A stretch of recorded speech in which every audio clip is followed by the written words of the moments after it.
Welcome to the Life Hacks Show. Life Hacks gives you proof hacks and tips for the best version of yourself. And here is your crash test dummy for a better life, Marcus Moirer.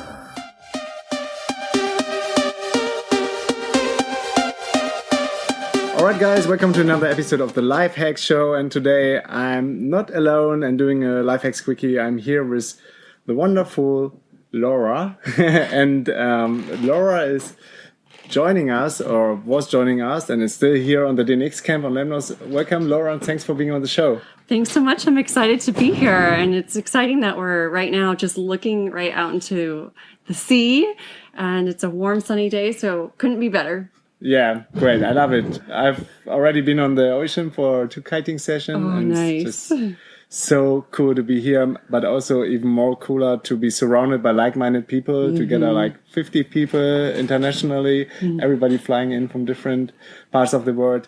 So where are you located? Where are you from? Where are you now roaming around? Good question. So I'm originally from Southern California. I'm from Orange County. You might have heard of it from, they had a television show called The OC. No. Oh, no, you've never heard of it? Well, I don't watch TV at all. I don't have a TV. It's a very dumb show. It was like sort of reality, and it was just like a bunch of people like, oh my God, like I'm going to go shopping and all this stuff. It didn't make a good impression of where I'm from. But yeah, and so I grew up in Southern California, and that was a great place to live. But I studied abroad in Germany for a year during college. So in the city of Göttingen. Göttingen. Yeah. You say it better than I do.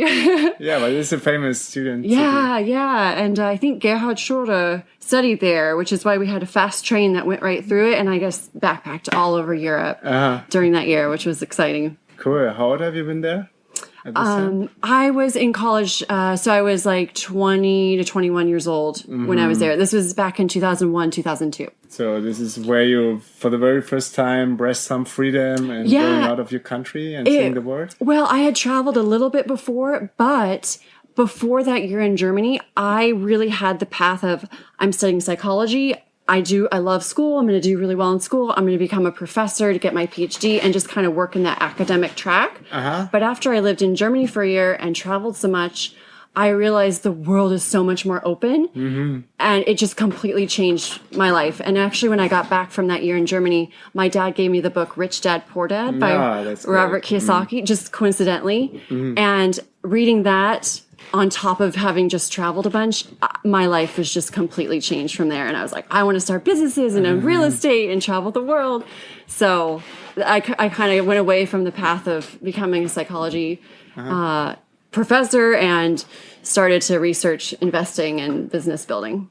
And this were while you were still studying? So you studied to the end, but already having the idea of starting something on your own, starting a business? Yeah, I had one more year at school. I went to UCLA, and so I had one more year to finish my degree. I actually had a degree in psychology with a minor in German. And then afterwards, I kind of tried odd jobs, and I did try to start some businesses, but nothing really worked out. I was still so new in it, and sometimes it takes a couple of failures first before something really works. What kind of business? Can you share some insights? That's a good question, because I have some like ones that almost feel embarrassing now, but you know. But that's right. If you don't feel embarrassed, it's you waited too long. That's such a good quote. So one that comes to mind is, so one was a balloon animal making business. Do you know what balloon animals are? Where you like twist them and stuff. So I met this guy who knew how to make balloon animals. So we had that idea. Why don't we hire balloon animal artists and then we book clients for parties and we take a cut in between and we match them. So I actually still know how to make a monkey out of balloons. It's my talent that remained, but that business didn't really work out. There were 2 business partners, and I just felt like every time we met, I always did what I said I was going to do, but they didn't. So that kind of broke down, which was a good lesson in finding the right partners if you're going to... Holding each other accountable. And just finding people who are really 100% committed and are going to follow through. And that, takes some practice and trial and error. But, totally. And then another one with some friends, we wanted to develop this program where you could teach people how to count cards. Do you know what that is? It's like for poker. Playing poker. I think people count the cards. To try to increase your odds of of winning money like in Vegas or whatever. So we like were designing this system on how to teach people how to count cards. That didn't really go anywhere either. So But now you can also count the cards? Yeah. I mean, not really well because you have to go fast and you have to do it subtly so that the security people don't realize that you're doing it. So it's not allowed in casinos? Yeah, or it's something? not illegal, but it's not. They don't like it either, and they've actually. Because you're way less more. You're more likely to win, and they Yeah. want to win the money. Yeah. And so they've also implemented other things that make it harder for it to be possible. Like they'll take 6 decks of cards and shuffle them all in, or they'll have like a system where the cards constantly are shuffled, so you can't really predict it anymore. So so they've taken measures to go against it. So Cool. yeah. And what really worked out at the end, or what are you working on at the moment? So as I was kind of trying these different things and it wasn't really working, and I kind of kept coming back to teaching and tutoring because I'm really good at explaining things to people if they don't understand. Yeah. And so I can tell. I've yeah, attended can your you workshop. tell already? Yeah. Oh yeah, you attended my podcasting workshop. It was so great. It was cool. Thank you. Well, and you brought so much great advice to it as well. So we were a good team in teaching that. Totally. But so I kind of kept going back to tutoring and teaching, and I ended up doing my master's in education, and I became a teacher. So I taught high school math and psychology for 5 years. And while I did that, Where did you do it? I did it in Arizona. So I moved to Arizona for about 10 years and was living in the Tempe, Chandler area.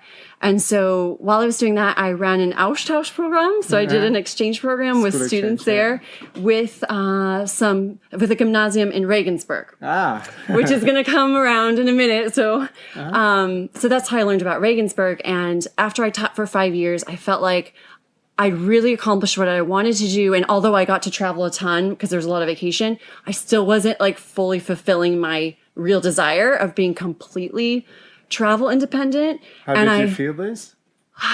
I just felt like I didn't belong. Like, you know, there were some teachers who had been there like 20, 30 years. And I just looked at them and I was like, I respect you, but I just don't want to be you. Like, I didn't talk the same way as the other teachers. I didn't think the same way. Yeah. Like the second that school was over, I was on the next flight to like the other side of the world.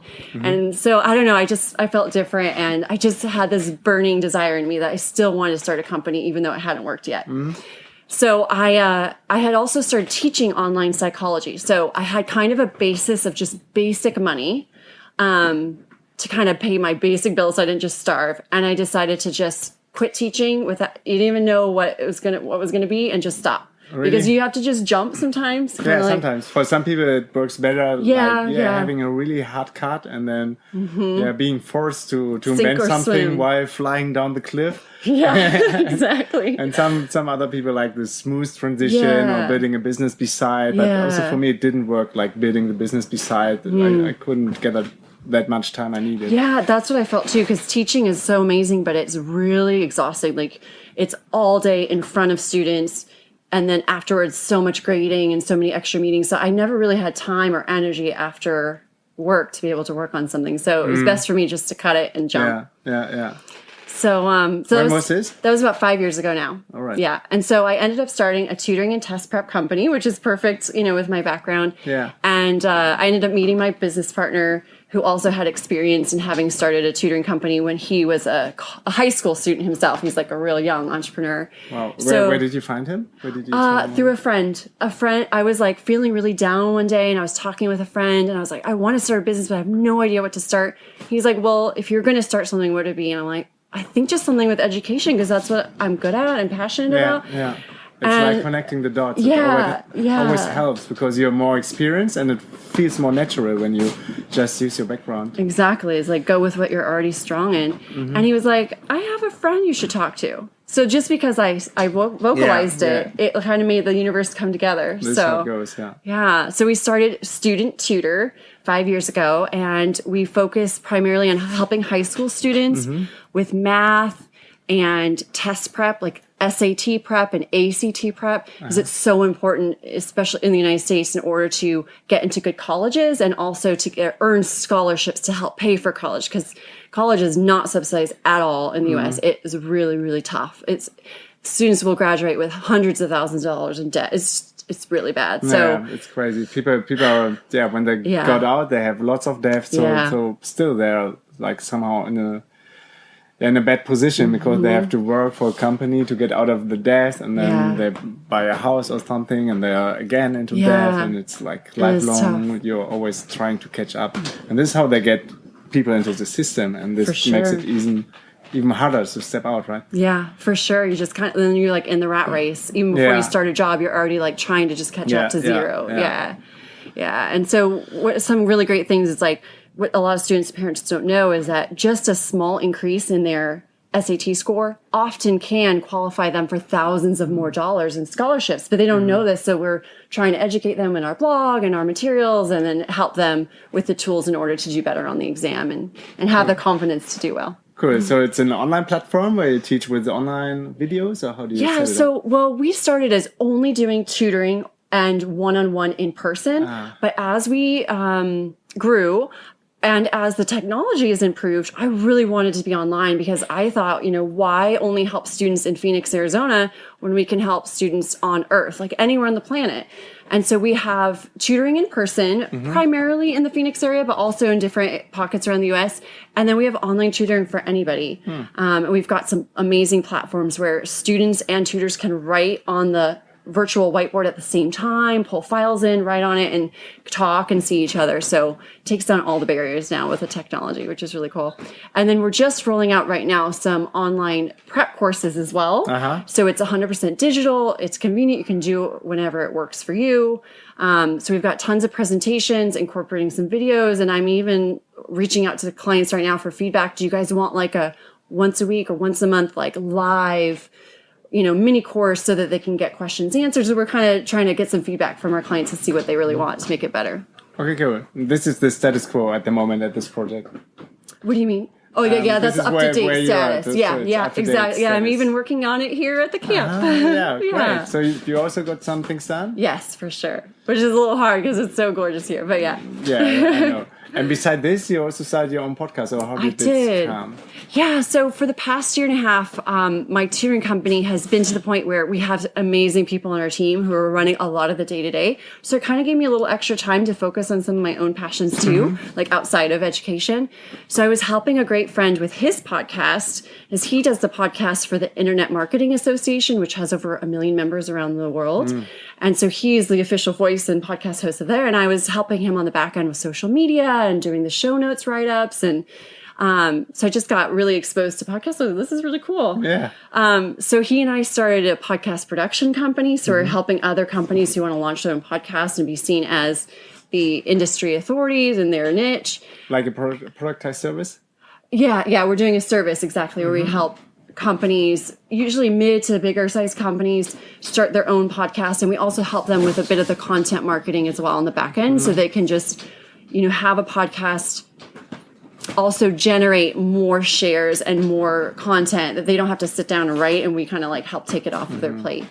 So, and in that vein, I was like, well, if I'm going to be helping other companies start their podcast, I need to start my own too and really know what I'm talking about. Yeah, you have to. Yeah. So I started one called Copy That Pops. And it focuses on copywriting and psychology, all around online business entrepreneurs. So like very similar, your passion, trying to look a little bit at psychology and the writing of important pieces of your marketing world. So like landing pages and maybe email sequences and social media, things that are kind of small, but can make a big impact in your business.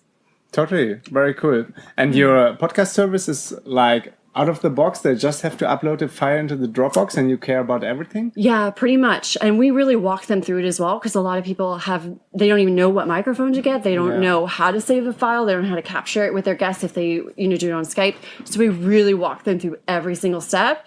And then once they're good to go, they just have to host the interview, send us the file, and we take care of everything else. Right. Yeah. That's cool. So this is beside your other business, the student tutor. Yeah. So student tutor helps the high school students and families, and then pod tent marketing is the one that helps the companies that want to start the podcast, and then there's copy that pops for I have a lot of projects going on. Yeah, that's very cool. Like us, like Philly and me, we also try lots of things, and then we quit one thing and start another thing, or start another 3 things, quit one, start another 4 things. So at the end, was a completely mess, but it's fun just being an entrepreneur. And I had to learn that I don't have to ask anyone anymore for permission. And so which is true. Yes. So great. Just let it go and right. And you don't have to apologize either. Like if you tell all your friends and family, oh my God, I'm so excited about this. And then 2 months later, you drop it and do something else. Don't feel bad because that's part of the journey. That's part of the fun too. Yeah, totally. But yeah, I also struggle with that psychologically too, because a lot of my friends are like doctors and lawyers and they just stay in one thing the whole time. And sometimes you feel like, oh, I'm not making as much progress as them. But I feel like sometimes with entrepreneurs, the progress is slower at first, but it has just unlimited upward potential. Whereas maybe a doctor or lawyer has higher to start with, but it stays level the whole time kind of thing. So I like it. Yeah, that's the thing about entrepreneurship. What also catch me, like the ultimate freedom on all different levels, and then having the opportunity or the potential to even grow like 100 times higher than anybody else, like a lawyer or a doctor or someone else. Yeah, and I mean, like, I heard about this camp from a girl I've met on a Facebook group and interviewed her for a podcast. And then 10 days later, I'm in Greece. I never talked to any of you guys. I didn't know anything about it. Like, no one else could be able to do that if you just had a normal job. So yeah, totally. Even though we are out there and trying to get the word out, it's still nice to see that, it works, like word of mouth and people talking to each other. And then now we checked in together into this camp. Yeah. This is really cool. So cool. Do you have any productivity hacks you can share, or from your entrepreneur experience and journey, what you would do maybe different the next time? That's a really good question. So one of the biggest things is if you have done anything, let's say for more than 3 months in your business, let's just use that as like a timeline. You've done it enough times that you know it well. You need to write it down step by step, baby step by baby step, and then delegate it to somebody else. So like even use something like Screencastify, something I just bought. It's like $20, 20 euros or something like that, one-time fee. And it lets you record your screen with also like your face in the corner. Cause I think that gives a nice extra personal feel when you can see the person like walking you through. So just do like, you know, I've been starting to lately, instead of sitting down to write a detailed email about what I want, I just do a screen capture and then send that to someone on my team or send that to a VA and say, here's exactly what you need to do step by step, and they can see it visually. So document everything step by step written. That's also with video tutorials. Yeah. And then you can pass it off to somebody. And if they ask a question, then you write down the question and then write down the answer. So now they always have something to go and review back to it. So it's like taking it out of your head helps you free yourself mentally to focus on other things, and then also empower someone else to be able to do it without feeling confused or feeling like they feel bad bugging you all the time. So I think that's great. I use Google Docs for that. Just want to add to your first point. It's so important to write everything down and to have a structured procedure in your business. And in the beginning we also struggled a little bit with this because it was just growing. We were excited and doing everything from gut feeling, but then I recognize I'm explaining things again and again and again, and as we grow our team now to more and more people, we also started to write it down and have screencasts and have these SOP, these standardized operating procedures where everybody can have a look inside this Google Doc, and then they directly see how does it go when I have to post-product podcast episode for Lifehacks, for instance. It makes things way, way more easier. It's a big effort, but after that you can just scale better. Yeah, it's something that takes upfront effort, like you said, but it just makes everything so much easier. And I even am partly, another thing I'm working on this camp is to do more of that, is to document more, get more out of my head and delegate more. Yeah, I didn't get it in the former years when I was working for startups or someone. Before I stepped out of the companies, they always wanted me to write everything, every tiny step down, and say, oh, I just want to leave. But it's so important. Yeah, and I personally like to keep everything like in the cloud, so to speak. So on Dropbox or Google Drive or whatever. So if I lost my computer or it just crashed, I could still get on a different computer and pull everything up and I didn't lose it. And it's easy to share without file attachments. I hate email at this point. Don't email me. So I try to also use Asana. So Asana. Sometimes when I say Asana, people think of like Yoga. sauna, where you're like in the heat. Oh, sauna, yeah. Like an actual physical, after the sauna. gym or whatever. All right. Do you use any specific CRM tool?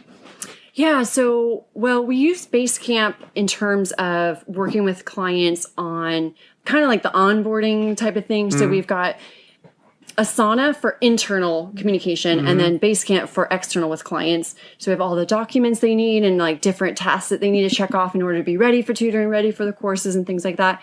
And then we also use Infusionsoft to manage our client contacts and all of our email marketing. Do you like it? Because we were thinking about moving to Infusionsoft. Right now we are at MailChimp and we partnered up with Convertkit. So we will move to Convertkit, I think, because we were inspired by Pat Flynn, who moved everything to Infusionsoft, and then he stopped working with Infusionsoft because he said it's very complicated or was way more hassle than he thought. So what's your opinion about Infusionsoft?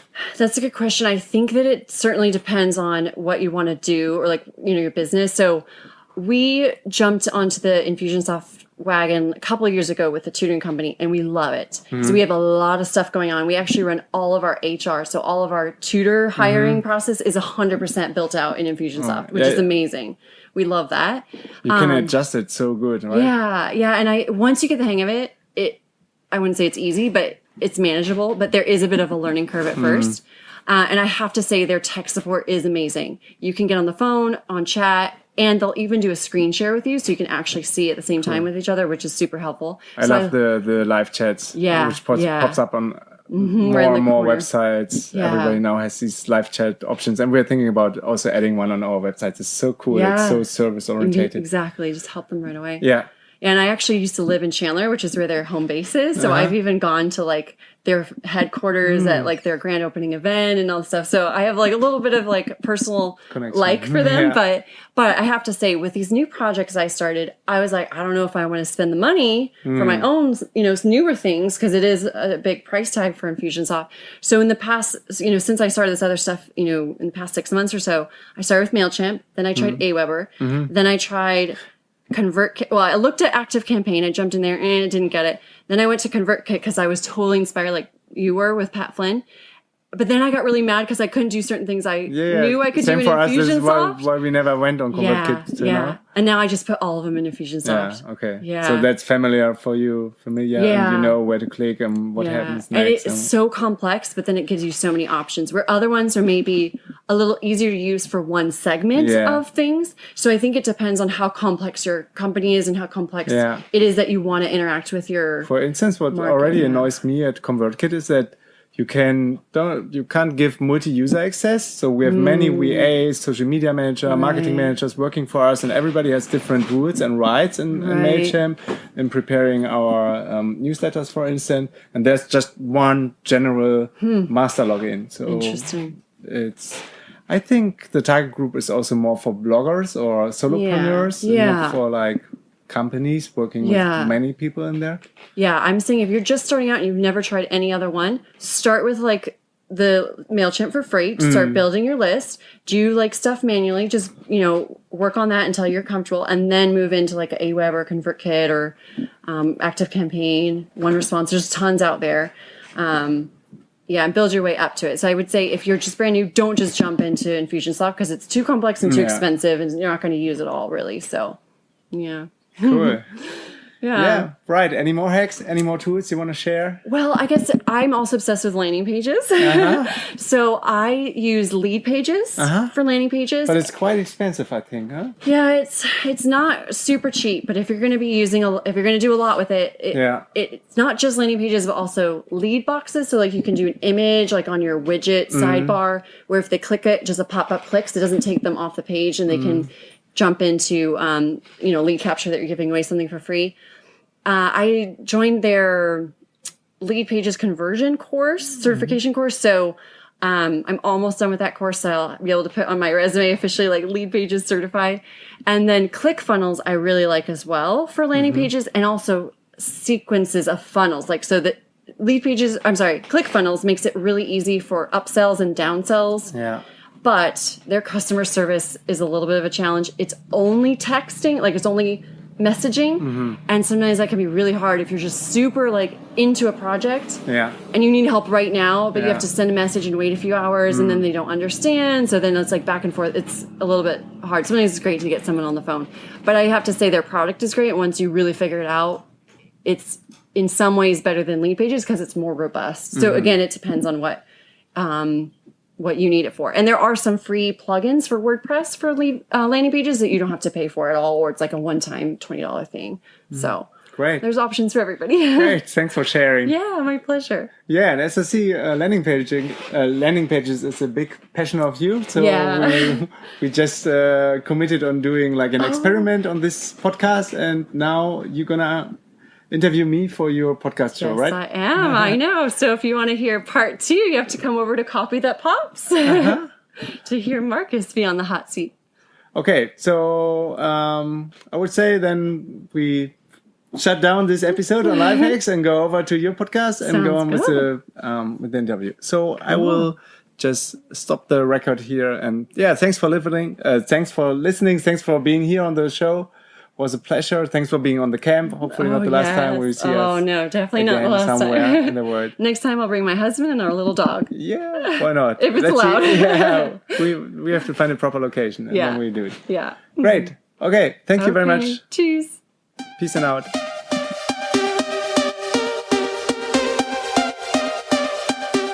Yes, yo. This was another episode of the Life Hacks Show. If you love what you're listening to and can use some of the tools and hacks we are sharing on the Life Hacks Show, I would be more than happy if you can give me a review or rating on iTunes.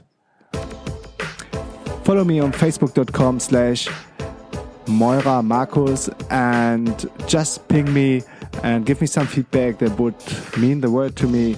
So long, have fun, peace and out.